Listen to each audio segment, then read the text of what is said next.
All right, so let's go ahead and get started. Our topic, once again, is television. And today, I'm going to cover the health of characters on television, and then talk about how television programs deal with health. Now, it turns out to be a useful way to understand the power of television media. Okay, first of all, I'd like to point out that almost all characters on TV are healthy. So even when we see a violent act on television, like a shooting or a car crash, we rarely see people in pain or people suffering. Okay? Now, most characters on TV, as I said, are healthy, and they rarely get hurt, or they rarely get into accidents. So, for instance, even when we see those fast and dangerous car chases, where a car or two cars are going extremely fast down a city street or down small streets onto the sidewalk, we might not see the car crash, but if it does crash, we rarely see people get hurt, even when they do something extremely dangerous. All right? So let's talk about eating and drinking on TV. Now that's an interesting topic, because we see a lot of eating and drinking on TV, but often when we see people eating on TV, they're not eating healthy foods. They're eating really bad foods.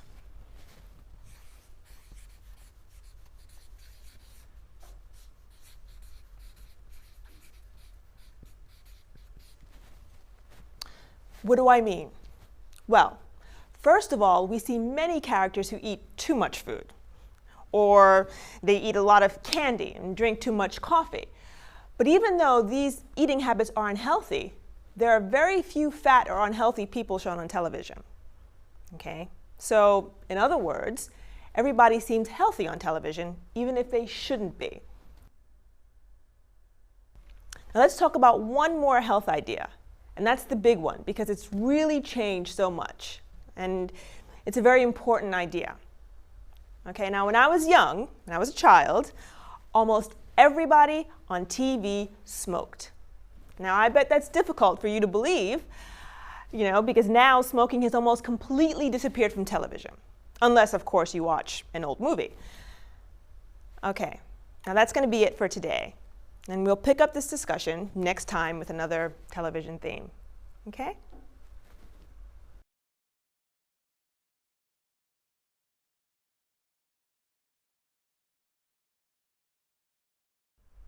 Good morning. Okay, let's go ahead and begin class. Well, we're beginning to narrow our discussion of media images, and today we'll be talking about television a little more carefully. And in this case, we're talking about television dramas and comedies. Now, before I go on, I want to stress that the reason I'm talking about television today is because most of us get our entertainment from television, right? So, just for a minute, listen to this statistic. The general public in the United States watches almost 30 hours of TV per week. Did you get that? Almost 30 hours. Now that's truly a lot of exposure to TV and to TV images. And that's probably a surprise to most people in the US. So let me start by bringing up the point that we tend to take TV and the images it gives us for granted. Now what I mean is, most people are not really aware of the patterns, meaning the similar types of characters that we see in television dramas and comedy.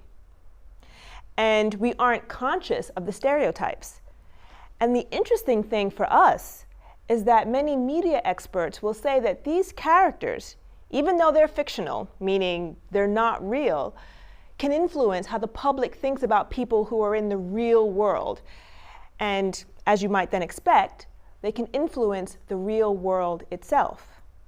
So I want you to come away from today's lecture understanding that experts in our field of media studies believe more and more that TV can cause people to confuse reality with what they see on television. Now, as students of the media, for you, understanding the power of the media and the images in the media is really crucial for you. So let me give you the term we use for understanding the power of media. It's called media literacy.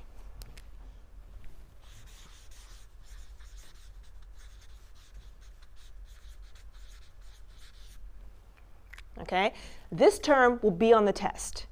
Now this morning, I'm going to look at several aspects of television programming as a way to help us understand the need for media literacy.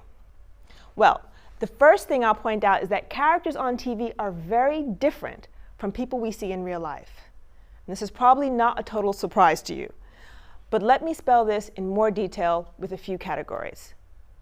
Let's talk about gender on television. Okay? And you'll start to see more clearly what I mean. So gender, now I want you folks to take a guess.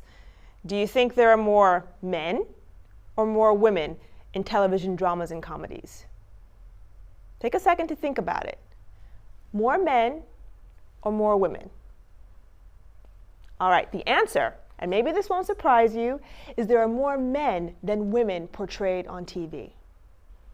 Now let me explain this to you. On American television, women have about 38% of the roles on TV. Now this is pretty important and interesting. Why?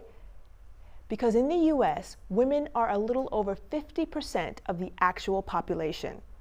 Half of the people in the US are women, but only 38% of the people on TV are women. So already you can begin to see a difference between reality and television. Now, there are of course a few exceptions. Now when we look at economic class,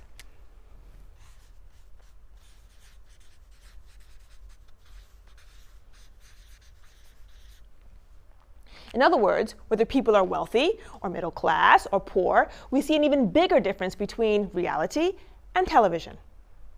Almost half, so around 50% of the characters on American television are wealthy or extremely wealthy. However, and the number of wealthy people in the United States is not anywhere near 50%. It's much, much lower. So again, we see that television is not a true mirror of society. Okay, so now occupations.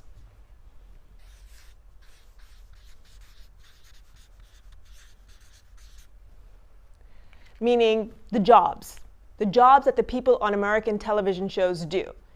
Here's where we find another interesting difference. Nearly 1/3 of the characters on TV have professional jobs or management jobs. So they are, for example, doctors, lawyers, office managers. But here we go again. In the United States, only about 11% of the people actually have professional jobs. So again, there's that mismatch between TV and reality. Now, so far, you've seen lots of evidence that shows that television presents a different picture from reality.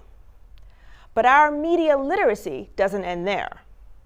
If you really want to understand the images in television, it's crucial to evaluate the roles of stereotypes on television.